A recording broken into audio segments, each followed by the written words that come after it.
Universidade de Maringá fez um intercâmbio com a Universidade de Havana. E o reitor Fernando Ponte resolveu levar uma comitiva de professores da UEM, pesquisadores. Aí um dia ele ligou para mim e perguntou se eu queria fazer parte dessa comitiva como jornalista, convidado por ele. Isso foi em agosto. A comitiva seria em dezembro. Ele falou, então faça o seguinte, se você começa a juntar uns dólares, porque aí você paga, é o pacote, né? Você tem que pagar assim, e tal. Aí em dezembro você já está inscrito na comitiva. Aí comecinho de dezembro a gente foi, né? Para Cuba, ficamos 10 dias. Mas naquela época que a Revolução, a Guerra Fria ainda estava no auge, ainda existia a União Soviética, né? Não era muito fácil para entrar em Cuba, né? Estava começando aquela abertura para os grupos de turistas, né, que visitavam. E foi uma viagem extraordinária, porque eu sonhava, né, em conhecer a ilha, principalmente depois de ter lido o livro do Fernando Moraes, A Ilha, né? E aí alguns filmes que eu cheguei a ver sobre Cuba, né? Eu me imaginava vendo a capital cubana, né? A Havana. E a gente teve contato com Cuba, fiz até uma matéria boa para a Poesia quando eu voltei, né?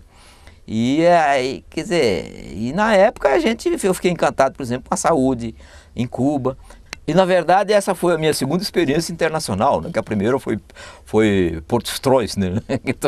A experiência internacional que todo mundo ia para Porto Strois, né? Então foi uma viagem extraordinária. Nós estivemos lá na Universidade de Havana. A universidade celebrou alguns convênios de intercâmbios culturais e científicos com a Universidade de Havana.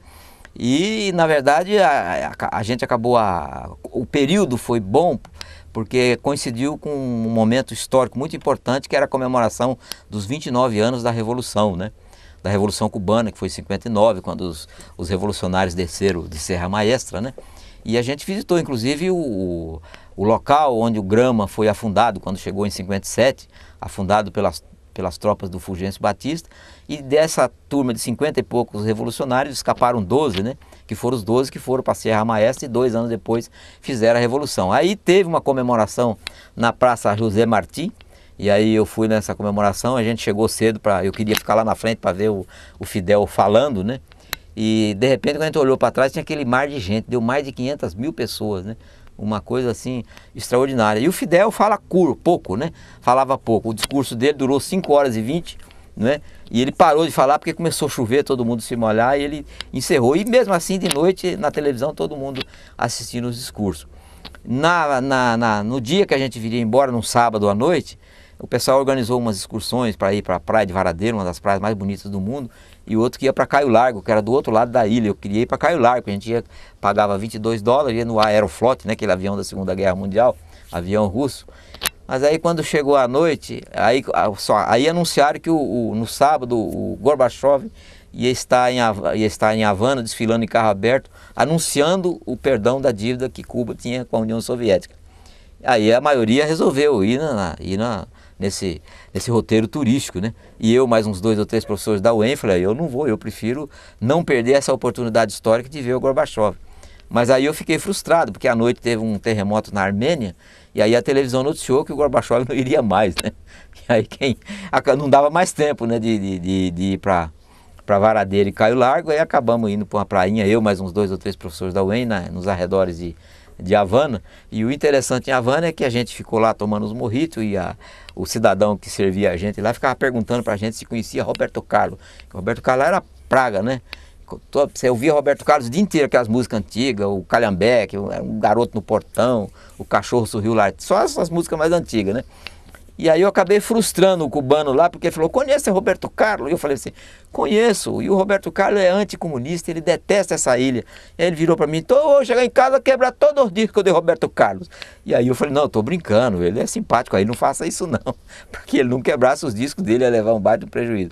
Ele perguntava pra gente da Dona Beija, na época estava passando a novela na Manchete, Dona Beija, conhece Dona Beija? Conheço, né?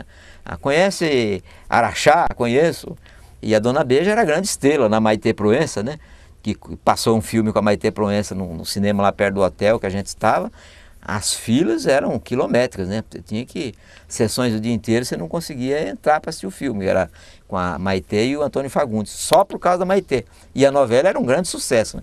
Chegava na hora da novela Dona Beija em Havana, ou em qualquer lugar de Cuba, era uma loucura, ninguém saía de casa, né? Mas foi uma experiência legal. Eu acho que valeu a pena. Conheci o jornal de lá, o principal jornal, o Grama, né, que tira 800 mil exemplares por dia, coloca na rua para vender, né? E quando é 10 horas da noite não tinha mais nenhum exemplar, né? O Grama, porque é homenagem ao barco, né? Que depois foi resgatado e restaurado e está lá na Havana Velha, né? Como um monumento histórico, que a gente também teve o privilégio de conhecer, né? E o jornal tem o nome de Grama, mas vende, hoje deve estar tirando mais de 1 milhão, né?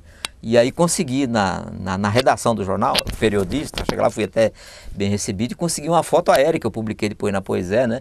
Daquela manifestação que eu fui na Praça José Martins, né? Aquele mar de gente, uma loucura, né?